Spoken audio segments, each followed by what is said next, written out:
spoons! Not the tick. Nothing to do with the tick.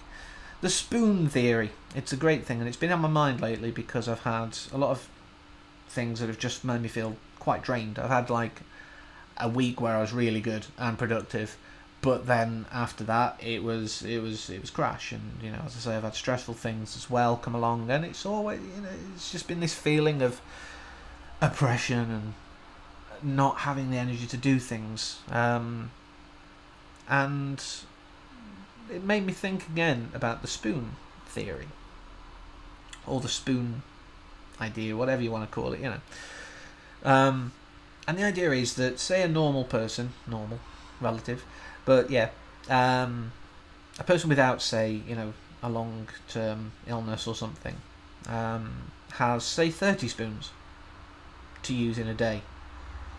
That should probably be enough for most days. Some days you might be pushing it a bit, but you can get through. Now, sometimes some of us have less spoons, because spoons are energy. Spoons are, if you will, the currency of your being able to do things. So, say an hour of housework is 2 spoons. So if you've got 30 spoons, you've got 28 left. That's great.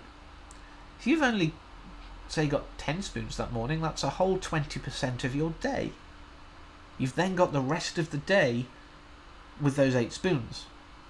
And let's just say doing dinner is 1 spoon. So if you have, or doing any meal, so if you have 3 meals in a day, you've now already used up half of your spoon allowance. What if you need to go to the shop? Well, depending on if it's like a big shop, that might even be 3 on its own. So now you're at 80%. You've got 2 spoons left. Whereas the person without the illness has 22. They can carry on. They've got tons of the day, but you've got 20% of your starting spoons. And it's a great analogy. It's really good. I'll put some stuff down there which, will kind of explain it in better detail. But it's a great way of explaining to people how, we can struggle with doing things. We have to allot those spoons carefully. Very carefully sometimes. I mean, for me, I live on a 2nd floor flat. Not the best idea in the world. I moved in when I was able to cope with it better. But even going up and down those stairs, I'd say is sometimes a 2 spoon thing, depending on how the day is. Sometimes it feels maybe more like a 1 spoon thing, so maybe it's 1.5, make an average.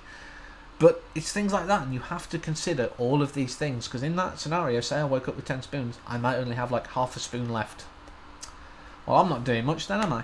You know what I mean? So I think it's a really good way of explaining to people who've never had to deal with it. I mean, it really helped me to understand, so I think sometimes even when you are diagnosed yourself and you're like, well, how does this affect me? This can sometimes help you figure out how to plan your days, really, and to plan your life.